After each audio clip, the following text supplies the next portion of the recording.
This is Jack Wada, Chief Instructor of Aikido of San Jose. And I'm here to talk to you about, in these very uncertain times, economically, spiritually, socially, how the martial art of Aikido might be your best investment. Here we are witnessing a demonstration on October 4th, 2008 in San Jose, California's Japantown, put on by students and members and teachers of Aikido of San Jose. Aikido is a Japanese martial art founded by Morihei Ueshiba, whom we call O-sensei. He was the teacher that taught all the other teachers. And what you're seeing is an art that is an art of blending, where the body and the mind are equally important. Attacking force is meant for the receptiveness.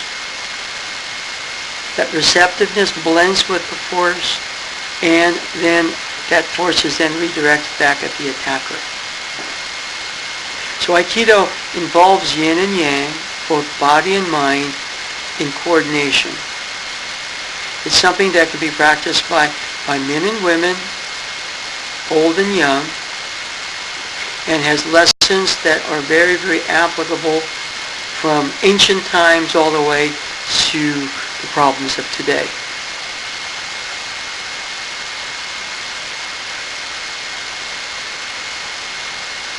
You can see the movements are very circular.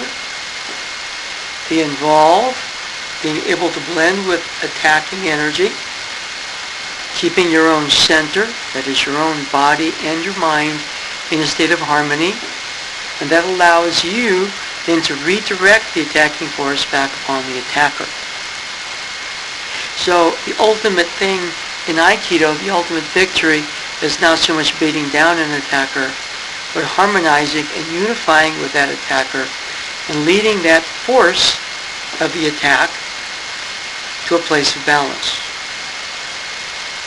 If you look at an Aikidoist, you see somebody who is calm, somebody who is able to keep balance no matter what the circumstances. Here we're seeing an attack by three people. If the person receiving the attack fixates on one, the other two will knock or wrestle him down. So it's very important that he move freely in a state of non-attachment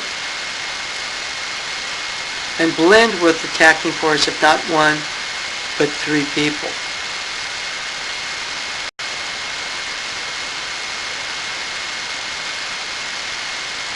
Here we have the case of somebody who has his eyes closed, so he has no visual cues, so he must know the knowledge at a very deep level.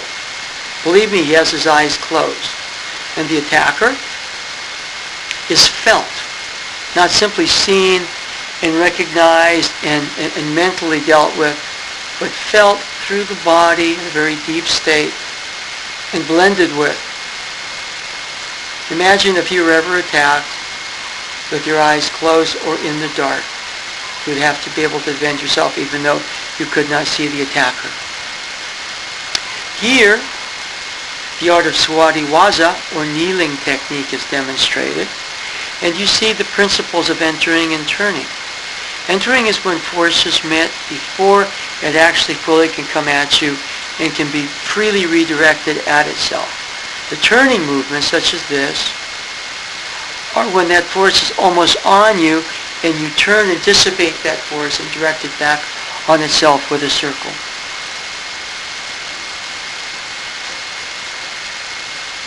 Bowing is very important in the art. Bow to the audience, then to the people that are participating in the demonstration. Aikido works a circle in the center. There's a center on which movement happens, and establishing that center, there's a circle of energy that moves around it. So as we're able to keep the center, we keep the circle freely functioning, the attacker is drawn into the circle. The founders said Aikido was non-resistance. As non-resistance, it is always victorious. The techniques of Aikido can be both very smooth and yet very powerful. A lot of the movements of Aikido come from nature, so a lot of the energy flows represent the energy flow of a wave or a river.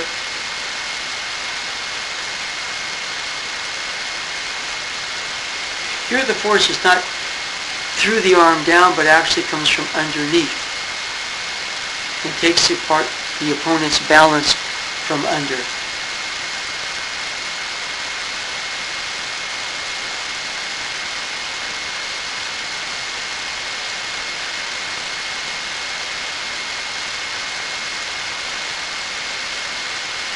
Here again we're going through a multiple scenario.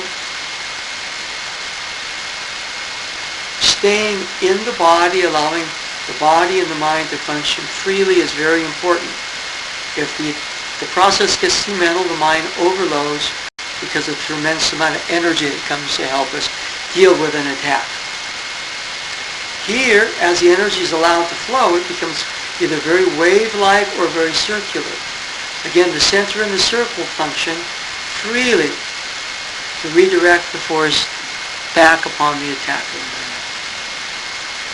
There is being able to sense the emptiness of a situation. It's not running from an attack. If one stays very calm, one finds the empty space that one can move in, that the attack cannot touch. Here we're moving to the outside and again blending with more than one. Fixing on one will let the other attack. The process can work with the sword. The up and down cutting motion of the sword has a weak point. As we relax and unify body and mind, we can find that point to intercept the attack before it can freely come in. Here that same process is demonstrated without the sword.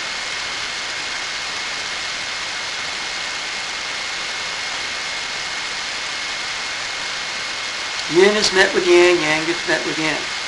There the sword is taken.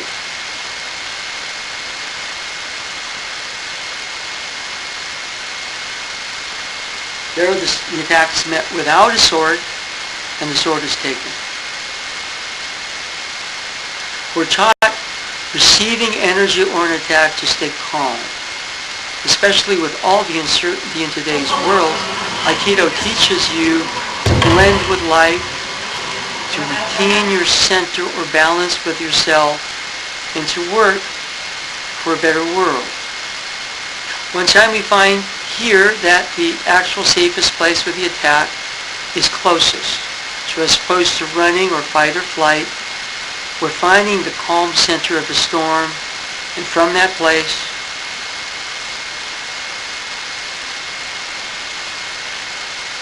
we can work towards a reconciliation or balance. Here, the action of the staff to staff. Again, the attack is intercepted and opening is shown, nobody is hurt. The attacker is educated in the futility of violence without being injured. Even when the attack comes from the top of the head, that attack can be intercepted. The attacker can be educated about how an attack itself is not wise and remain safe. And again, everything ends with a bow. Respect for those watching, also those participating. Thank you very much.